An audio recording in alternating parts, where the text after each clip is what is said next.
I'm Lily Burnett, and I'm the owner of Parkrose Coffee Shop. I worked on the Parkrose Teachers Levy in 2024 that didn't pass by 127 votes. But through that process, I got to meet a lot of really amazing people who live in this community and care a lot about this neighborhood that has not had adequate investment in things that help make it a fun and neighborly place to live. And so I really wanted to create a space where people could come together, and also a space where the neighborhood felt a sense of ownership, that it wasn't just mine, it's ours. And coffee was a vehicle to do that. Learned a lot about the history of this area from folks who I worked alongside to try to stop a 37-bay freight distribution center from being built across the street from our high school. We lost that fight, but it was apparent that it was pattern, not a one-off. So the area was all annexed by the city of Portland in the 80s, and before that it was unincorporated Multnomah County. We had a pretty flourishing Parkrose business district up and down Sandy, which was our main street. And in the 80s, we also had a very active agricultural community out here. There were a lot of urban farms in Parkrose. And when the city annexed this part of Multnomah County, the trajectory of what happened after that was the area that is now the Pearl used to all be industrial. And so the city moved the industrial from the Pearl area of Northwest Portland and put it here in Parkrose and Argay Terrace on what was our agricultural land. So bought up a lot of farmland, created an industrial sanctuary, and then used money from developing Cascade Station as an urban renewal area. They used all of the revenue from that to build the Pearl.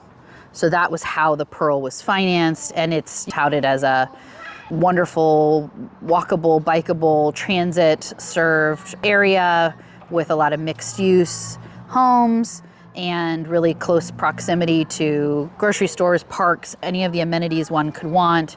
It's also touted as being an area that's supposed to be mixed income with affordable housing and market rate housing and all of these wonderful things that Portland is sort of known for. But I feel like people don't talk about that was paid for by stripping this part of Portland of its agricultural history. There still is industrial land outside of Northwest Portland, particularly in Montgomery Park, and the city is going through a process right now of rezoning that to be residential and commercial instead of industrial. So while we continue getting more and more industrial that is not only taken over our farmland, but has now seeped into our residential areas, I think in environmental justice they call it a sacrifice zone.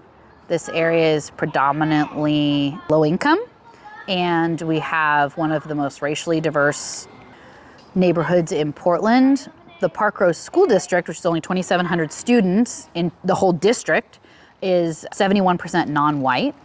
Over 90% of our students qualify for free and reduced lunch, and we have the highest rate of childhood asthma in the county. So this is literally a zone where the city of Portland has decided to annex and put all of the industrial development, all of the things they're going to bring, diesel pollution, train pollution, airports here, so we have airport pollution, all in this one really concentrated area that used to just be a bunch of farmland and ranch-style homes. And used to be, before it was incorporated, a really nice place to live with a main street on Sandy, and our coffee shop is located right off Sandy, and so we are part of the Parkrose Business District, but one would never walk up and down Sandy to visit businesses here. We're lucky that we're on the residential side of Sandy, so people from the neighborhood do feel safe to walk or bike here because they don't have to cross Sandy. I know people who live in this neighborhood, and we have a grocery outlet right on the other side of Sandy. That's our only grocery store, and they will drive because it's so dangerous as a pedestrian to cross Sandy, which is an ODOT road. It's not a city road, it's a state highway that goes through what was once our Main Street. Imagine an ODOT highway on Hawthorne or on Division with trucks going through, and I can't imagine any of the businesses would be able to flourish if that were the case. Here because we needed it. We didn't have a sit-down coffee shop. We have 6 drive-thrus in a 3-mile radius. And then about 3 miles from us is Jet Black, a wonderful coffee shop in the Gateway neighborhood. But in this pocket of Portland, one could not walk to or in a short drive get to a sit-down coffee shop. So that's why I decided to do it here. I also felt like I was inspired by some other brave businesses going in around here. Level Brewing has opened their first brew pub, which I think was originally just where they would brew beer. And then they opened up a brewery where people, what's it called? A tap room, I guess, where people could come. So they have, gosh, maybe like 2 acres over in the airport business park. So there's nothing around it other than warehouses and corporate business park things that really feed into the airport. But they have this huge property where they have food carts and they have a community room and they have a big covered greenhouse where they do trivia and stand-up comedy and movie nights. And there's a big grassy area with picnic tables and lawn games. And there's even a enclosed dog park. They also rehabbed the space with the Columbia Slough Watershed Council because it's on the slough. So they worked with Friends of Trees and are planting all this greenery. So it's a place that is very much trying to create community and serving the people who live out here. And they are doing so well. They are busy all the time. Often when you go on a weekend, better get your food order in an hour beforehand because it's going to take a while because they're so busy. But I think that was really proof of concept that there are people who live out here who want nice things to be able to go to and places to meet up with a neighbor or go out with your friends who also have kids. For me, coffee shop was really it because having a 2-year-old, I don't always want to have to go to a brewery or like somewhere that's like about alcohol. I drink and that's fine if you do or you don't, but like having that as the only option felt really limiting. So when we built the coffee shop, we wanted it to be very kid-friendly, but not in a way where parents felt like they were the afterthought. When you go to a kid play place where it's like, oh, this is for kids and it's just screaming kids and that's its purpose. And then there's a coffee bar in the corner that has not great coffee. I've been to a lot of those. So coffee shop felt like we have great coffee. We have Roseline coffee. We have great chai. We use Tanglewood chai.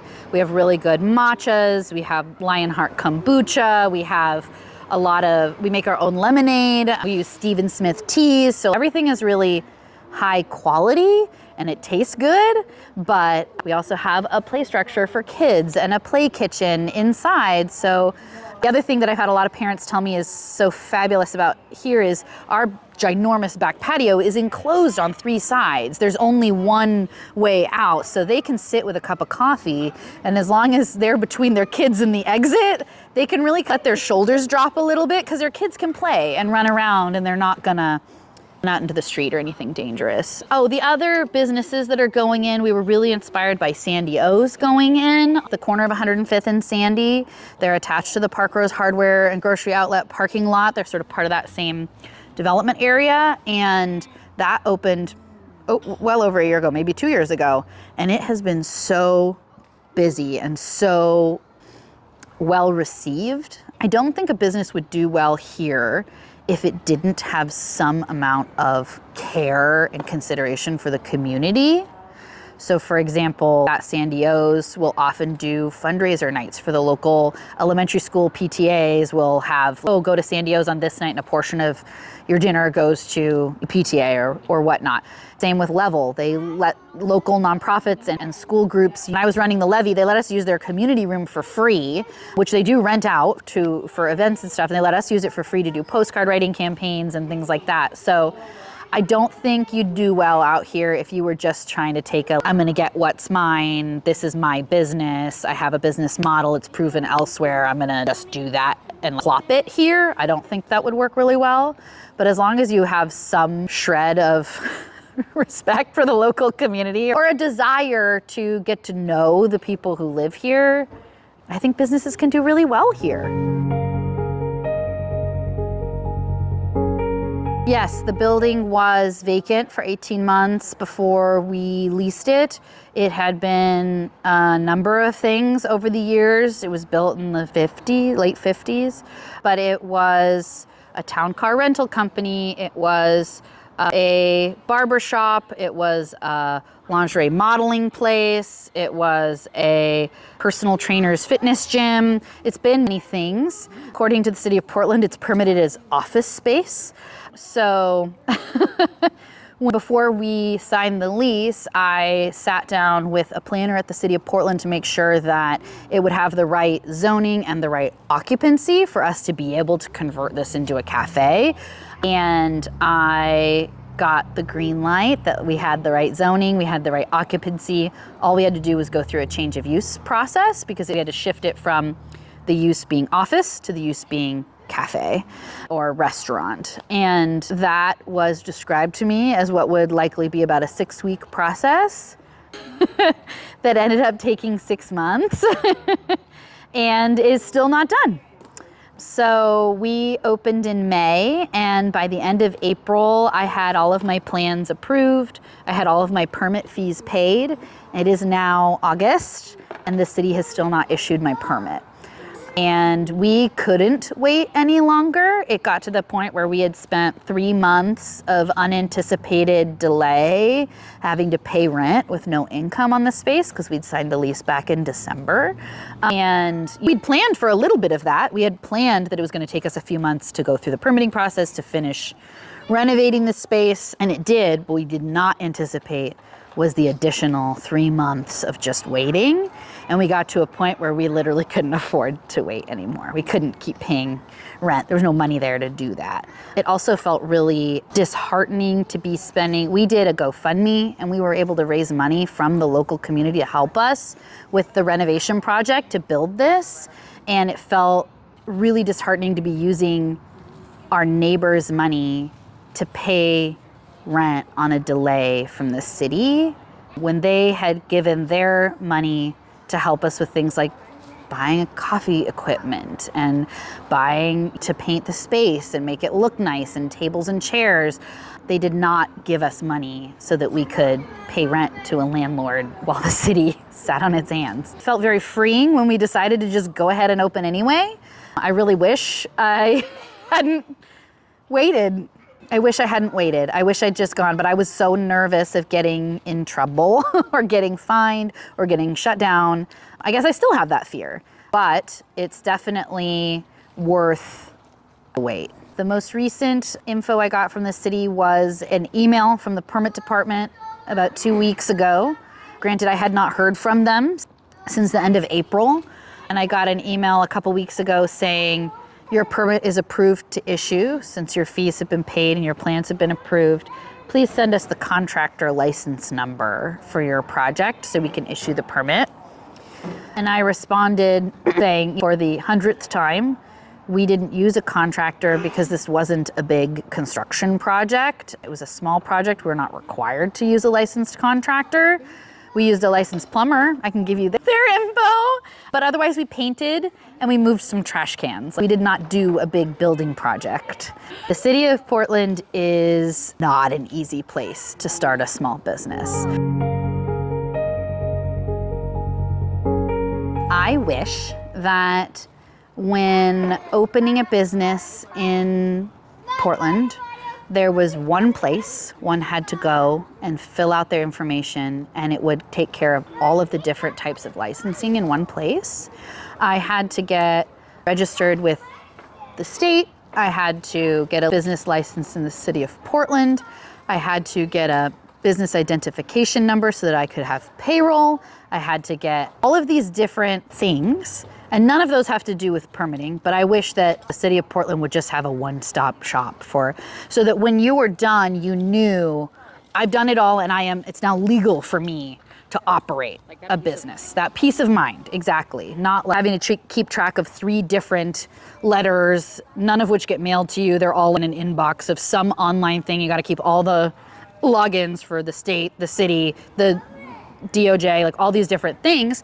The other thing I wish, just in terms of the permitting process, I wish that the city would, rather than sending inspectors out after you're done with a project, assign somebody to go out and walk a space with you when you get started, who can tell you what things you're going to need to do, and provide some amount of certainty that it's going to happen within a timeline. I'll tell you, working with the county, because we obviously had to get approved by the county health department to operate as a cafe and have the public in here eating and drinking, they were very flexible in terms of, they had certain requirements for us. When I was able to explain some of the limitations of our specific site, namely they wanted us to have a hand washing sink at the cafe bar and also one in the back storage room.